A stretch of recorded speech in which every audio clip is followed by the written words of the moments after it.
guys, Colin Elam again, aka the Musket Man, and I am back for another range episode. And guys, let me tell you, I have got a treat for this range video. In today's episode, I have got the 1858 Remington, or the New Model Army, the Remington New Model, goes by many names. Now, if you look just right off the bat, this one looks a little bit different than the one I did my gun table talk video over. And if you can see, this beauty is the traveling 1858 Remington. Look at all that nice engraving. Oh man, isn't that just a beaut? So I've been wanting to do a range video over the 1858 Remington for a while, but I was blessed enough to get picked to be selected for the Pietta Brotherhood, part of the traveling 1858 Remington. A lot of my black powder buddies on social media, have gotten this pistol, have fired it, have taken multiple pictures with it. I got put on a list, and I got selected for the next person to use it. So this is kind of a double whammy video over the 1858 Remington, but also the traveling one, which this is more like a deluxe edition, if you will. All the engraving, very pretty. The holster was made special for this pistol by Joe Wheeler. Go check out his account on Instagram and Facebook. Facebook and I think YouTube as well. He made this holster for this gun, which he did a fantastic job. Great, feels great. It grabs that gun really well. I even put my personal one in here. Did a great job, and it's in there. So you kind of have to, you know, kind of pull it out a certain way to get it out. So anyway, what we're going to be doing today is that we're going to be testing the accuracy of it, how tight of a grouping we can get. We're going to maybe shoot some playing cards, may even try to split a card in half, shoot some still targets, just have some fun with this pistol. And yeah, I'm very excited to shoot this. This kind of I'm a little starstruck here, so this will be fun. Well, let's load up this gun, do some shooting. All right, guys, before I want to get started, I do this in all my range videos, and well, the great words of Black Powder Maniac Shooter is ear protection and eye protection is strongly recommended when it comes to firearms of all kinds. If you're shooting flintlocks, percussion guns, cap and ball revolvers, or even modern guns as well, you can't get your hearing back and you can't get your eyesight back. So make sure you're taking the proper safety protocol when it comes to all firearms.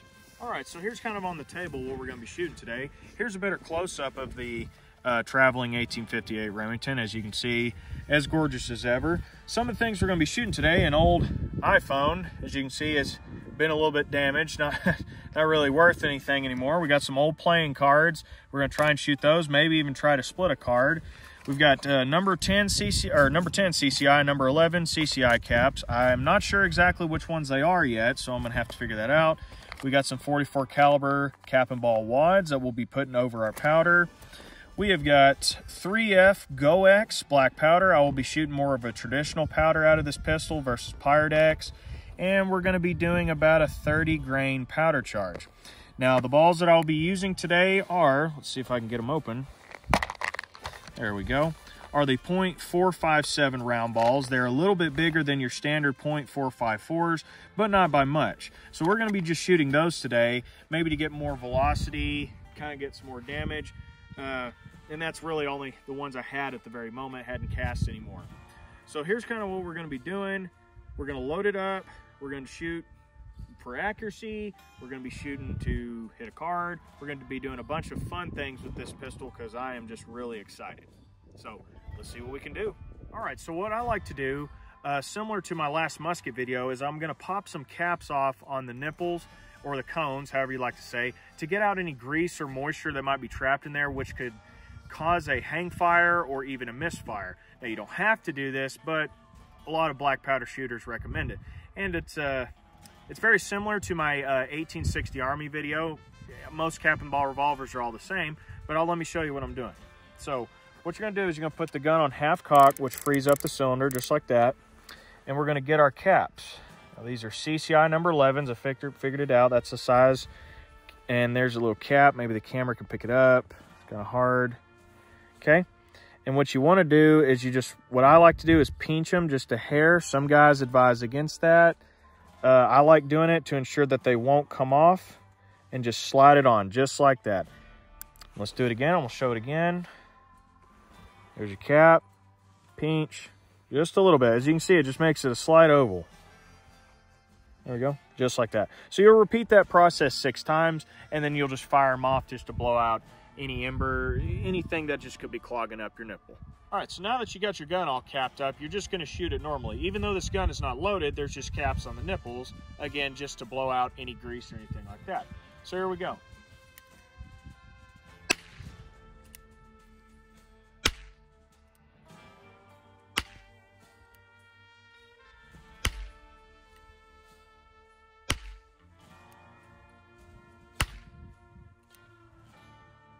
Should be 6.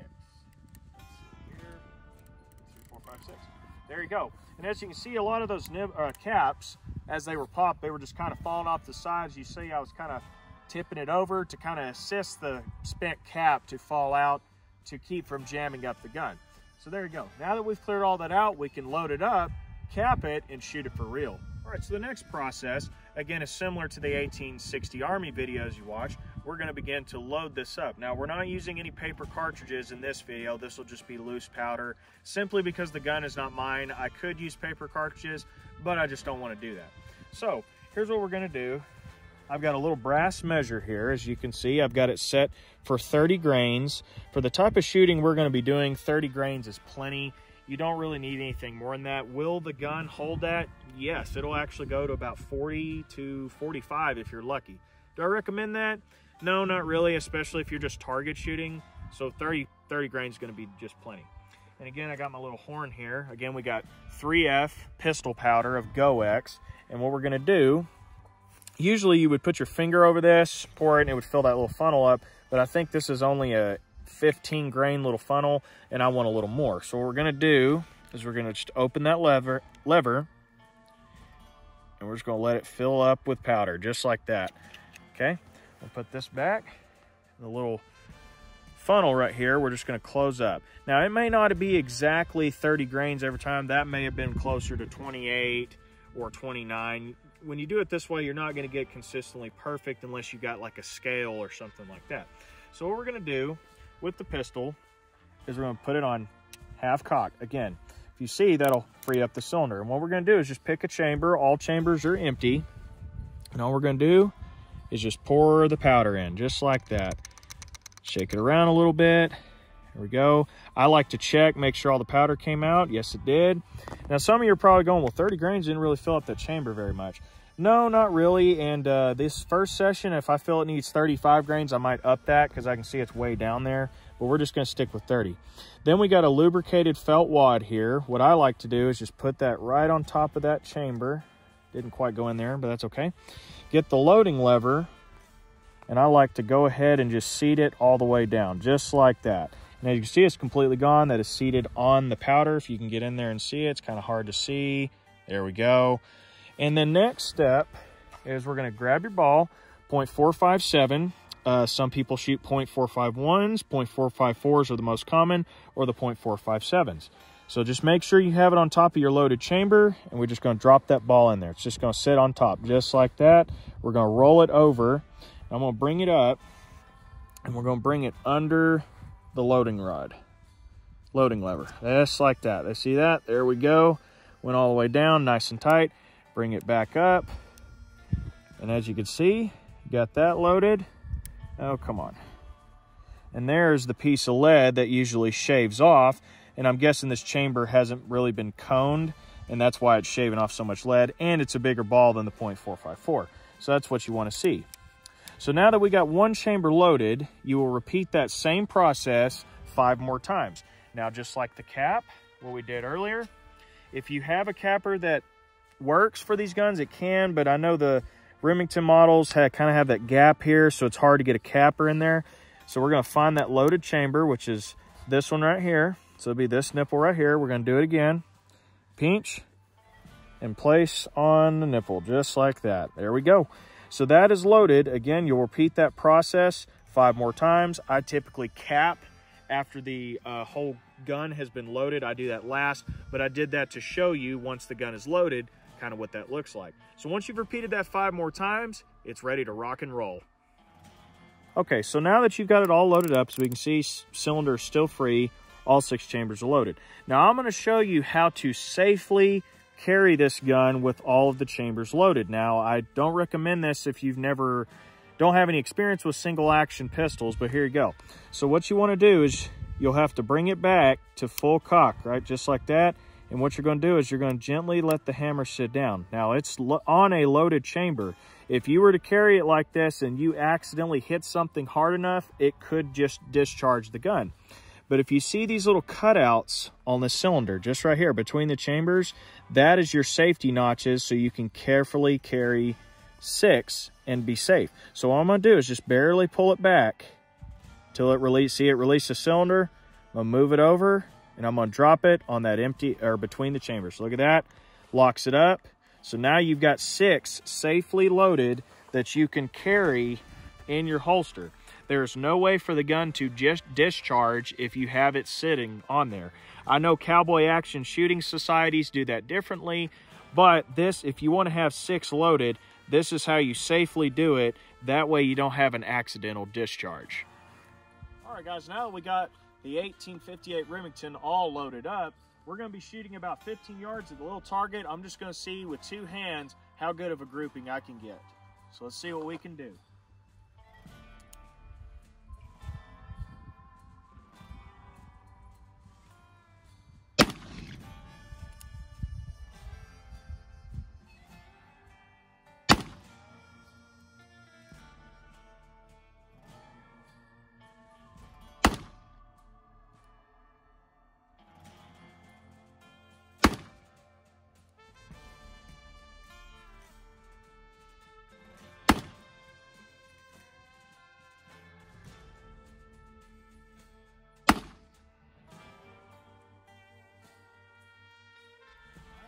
All 6. Let's see what we did. Not too bad. I was aiming at the very bottom. I was actually anticipating it to shoot a little bit higher. This was the first shot. I kind of pulled the trigger just a little bit too quickly. Put 3 in the same hole, and then it kind of spread out a little bit. I kind of slowed down on pulling the trigger, and I think that's when my grouping tightened up. But that's about 15 yards away. That's not too bad. Well, let's load it up 6 more times and shoot it again. Old iPhone. Let's see how it holds up with the 1858 Remington.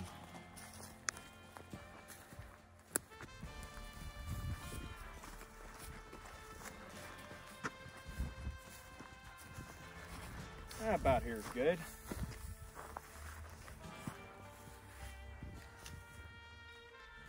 Ready? See if I can do it one-handed.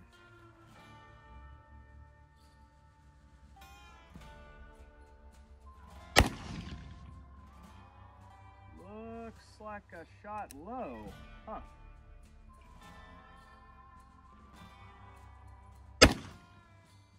Oh man, I gotta practice.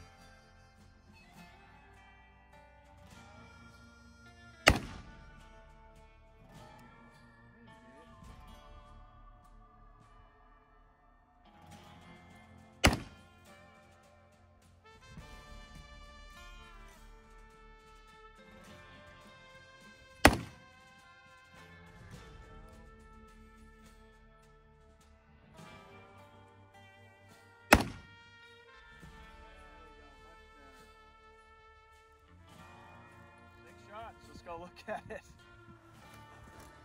Well, first 2 shots I was aiming low. They hit here and here, missed. Third shot hit here. That's when I started aiming about right here. Winged it on the 4th, way down here on the 5th, dead center right where I aimed on the last shot.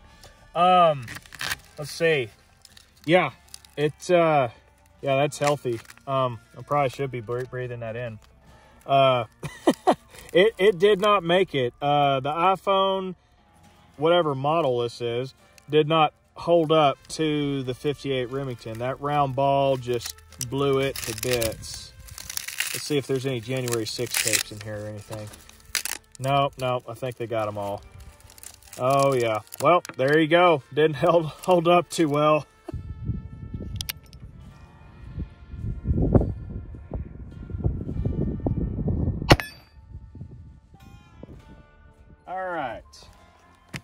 I feeling lucky? Let's find out. Now, I'm going to move a little bit closer, as my other black powder colleagues are a lot better shots than I am. And this is the first time I've shot a cap and ball revolver in months. Probably since my 1860 Army video. So this is roughly 8 yards. So let's see what I can do on a card. Hopefully I can get all 6 on the card. Let's find out.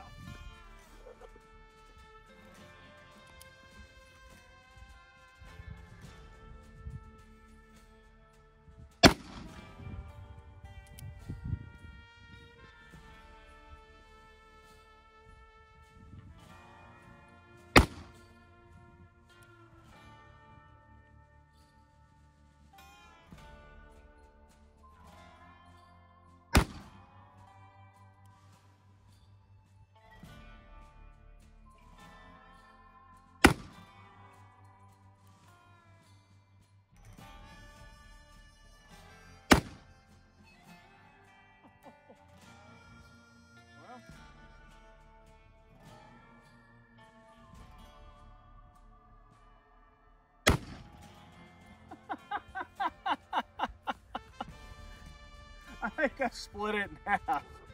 I split it for sure. Let's go see what happens. All right, so I put, those that couldn't see, you the viewers, I put all 5 on target. This one was the 5th shot right here.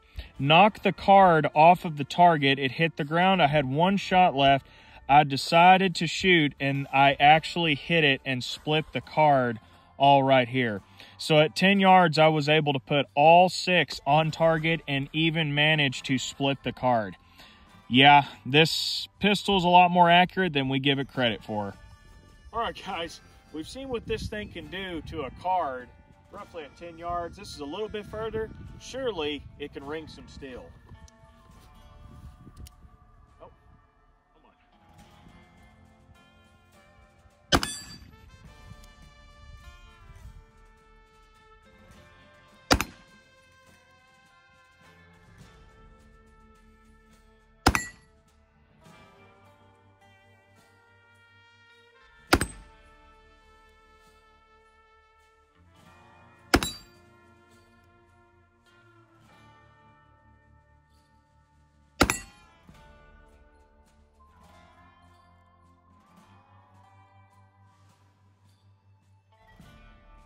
Said. So, what are my thoughts on the 1858 Remington? Well, just as a gun, it performed very well. As you can see, when I first started, my accuracy suffered a little bit. Was a clean gun, but I believe as the barrel got fouled up, the gun performed a little bit better. As far as cap and ball revolvers go, it's always been one of my favorites. A solid frame black powder revolver, which makes it a little bit more stronger. Lots of history tied to this. Video games and even famous movies have carried this gun. I know a lot of Clint Eastwood films had guns like this, which I always loved growing up. It was a tremendous honor to be a part of the Pietta brotherhood and for them to give me the traveling 1858 Remington. Again, I'll let y'all look at it. This thing performed absolutely flawlessly. Beautiful engraving. You know, it just did great. After, I think we in total 4 times we shot it total, and no gunk ups, no hang fires, no misfires, nothing. It performed flawlessly. We saw what it did to a phone. Phone didn't make it. Saw what it can do to a card, which I was pretty impressed with how that did. If you're looking for one like this in your collection, highly recommend it. They're available everywhere. If you're looking for one more like this, might cost you a little bit more, and you might have to do some more looking to figure out where to get one like this. Now, they make ones in steel frame or silver frame like this. They also make brass frame ones too. They make them in the full size, half, and even some barkeep ones as well. I highly recommend it. This gun was fun to shoot, and to shoot one that's been all over the United States was very awesome. I want to thank all my black powder colleagues for putting me on that list to help me get this fine item, and hopefully it goes to a great black powder enthusiast after me. And yeah, I just had a blast shooting this thing, and thank y'all so much for watching. Hopefully we can do something like this again later. Well guys, I hope you've enjoyed this episode of shooting the traveling 58 Remington. I know I had a blast. Remember, I'm the Musket Man. Keep your powder dry. We'll catch you guys in the next episode. Thanks for watching. See you later, guys.